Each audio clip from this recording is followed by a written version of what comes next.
Hi there, and a warm welcome to Squeaks and Nibbles channel with me, Lucy. I'm really excited to talk to you about the smallest pets that we have at home today. It's isopods. Isopods, or woodlice, or roly-polies, whatever you want to call them, might seem like an unusual thing for a person to have as a pet, but actually they are incredibly entertaining, very beautiful and hugely varied. I originally came into isopods because I started to set up my reptiles and amphibians in bioactive tanks like the ones that you can see behind me. And bioactive tanks are tiny little ecosystems for your animals to live in. And a part of that ecosystem is having tiny invertebrates to break down the waste matter essentially from the soil. They eat poop. Now, when you keep them as pets, you can do so in a tank with your other animals, like these reptiles and amphibians. However, what you will find is that occasionally they get predated. Some species are more inclined to do this than others, but it does mean that within these tanks I have a few different types of isopod, namely powder oranges and dairy cows. Those are both of the Porcellio type. And they are really cute and lovely, just like the rest of them. But what they are is prolific breeders, so it doesn't matter if they occasionally get eaten because they replace themselves quite quickly. There are other species of isopod that are slower to breed. Personally, I found the armadillidium type, that's the type that rolls up into a ball, to be slower to get going. And there are some types that currently cost quite a lot to buy, therefore you don't really want your gecko having them for lunch, and they come under the Cubaris category, and they are isopods that have very expressive facial features, and they're basically, well, debatably the cutest of them, but I'll let you make your mind up on that. So what I'm going to do today is I'm going to go through my isopod rack, and I'm going to pull out their little containers and show you what we've got here, and you can see which ones you like the best. The first ones we're going to look at are the biggest isopods in our collection. They are the Titans. If I push that up to the camera, look, you can see that I very nicely label all of my isopod boxes. Helpful stuff. I do like a Latin name. In here we've got some lovely isopods. They are the flattened Porcellio type. I'll see if I can scoop one out for you to see a bit more easily. They don't love being handled, most of them, so if you can try and pick them up if you want to admire them on a leaf, or let's see if we tap that screen, maybe it'll focus a bit more for you. There you go, on a leaf or a bit of cork or something like that. But you can see this is one of the smaller examples of them actually, and it's as big as the end of my finger. They really are quite impressive. These guys live in this little box. There's slants for the air on the roof. Now for some of our species that would actually mean the humidity got a bit too low, but it's fine for these guys. I spray them down once a day, once every other day, depending on what the temperature is. They've got a bit of moss in there. I've taken out their bark because I took some photos earlier, but you can see that they've got this nice sort of pile of substrate, which means that they can bury across and into it, which they're fond of doing.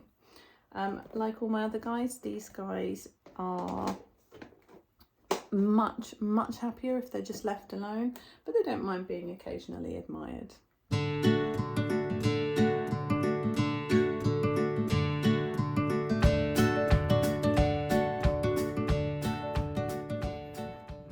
We've got some stunning colours in the next set, and we've got a couple of different species in together in this little box at the moment. If I bring that up for you, there you go. We've got some armadillidium and some powder oranges. Powder oranges were not originally intended to be in this box, but I changed a different type in, and I had some stowaways, and as I mentioned before, very prolific breeders. We've got quite a lot now. Now these gorgeous little guys, I'll poke the screen again for you, sorry about that, have these bright yellow beautiful spots on them, and when they're worried they have that lovely armadillo-like tendency of rolling up into a ball. What's really nice about putting bits of cork bark into your enclosure is that not only do they like to eat the bark, but what they will do is actually use the little holes inside the bark to hide. So if you look in your enclosure and think, oh my goodness, where have they all gone? Probably hiding inside your cork bark if that's what you've got.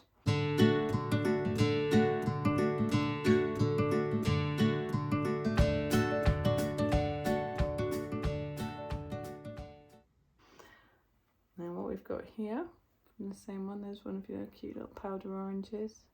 Don't worry, I'll take plenty of B-roll so you can see them a little bit more closely. These guys are really confident compared to some of the others. I don't know if it's just mine or if it's a general thing for this type, but I see them out and about quite a lot more than a lot of the other ones.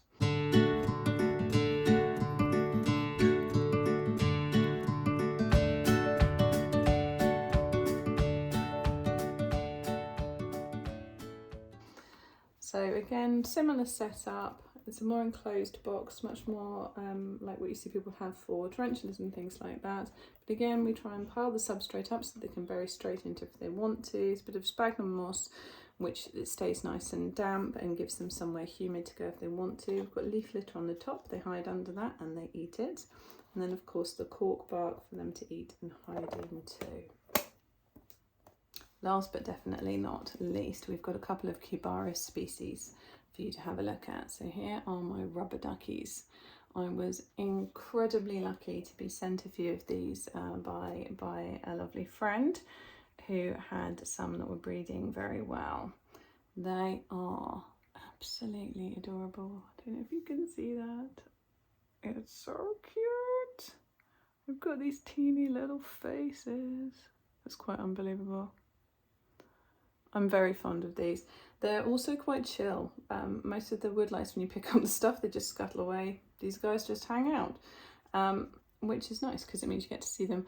A lot of them are, again, hanging out inside the cork bark, but I'll get some photos for you so you can see a bit better. Now, the Cubaris species, I keep the humidity higher than for the others. They seem to do better with it slightly more damp, so I have a higher proportion of sphagnum in there, and I just make sure that that's always damp. It seems to keep them the happiest.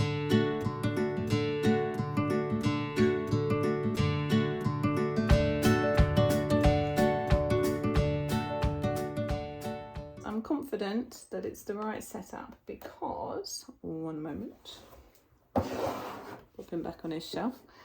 These guys who have the highest humidity, because they've got the least ability for the air to escape, just got these little vents there for breathing.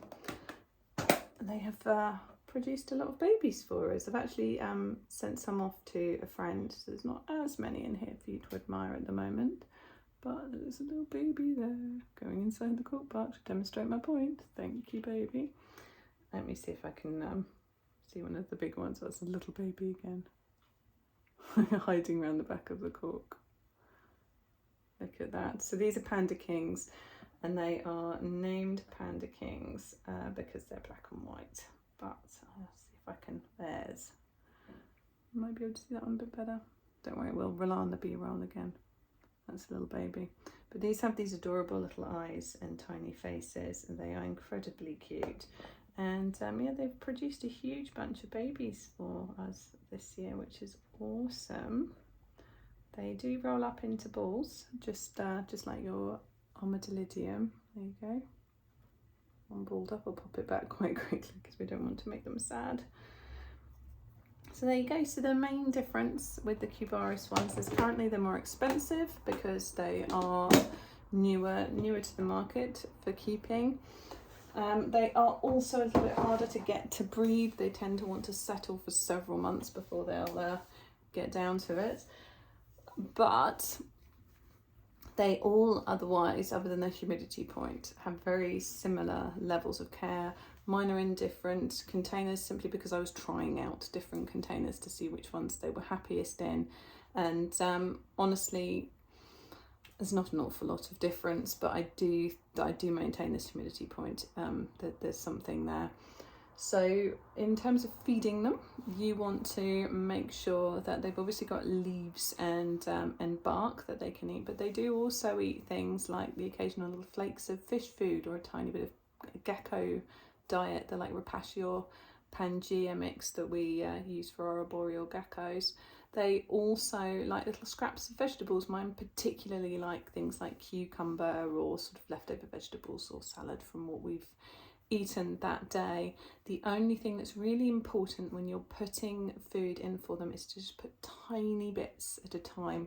If you put bigger bits, they won't be able to eat it all, and it really quickly goes mouldy because it's a high humidity environment. So the thing I find best, cut up tiny little bits. If you've just brought home some isopods, give them a tiny bit, make sure that they eat it, then the next couple of days put in a tiny bit bigger of a bit, and then you'll pretty quickly work out how much you need for the population that you're keeping. If you're short on space, or you just like insects or invertebrates or crustaceans even, as I think they are, I'll clarify that.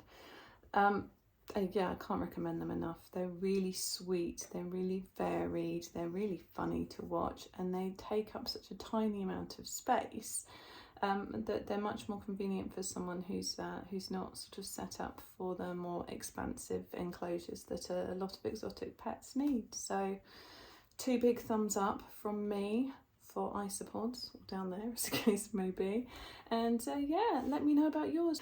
Thanks for joining me today, and hopefully I'll see you again soon.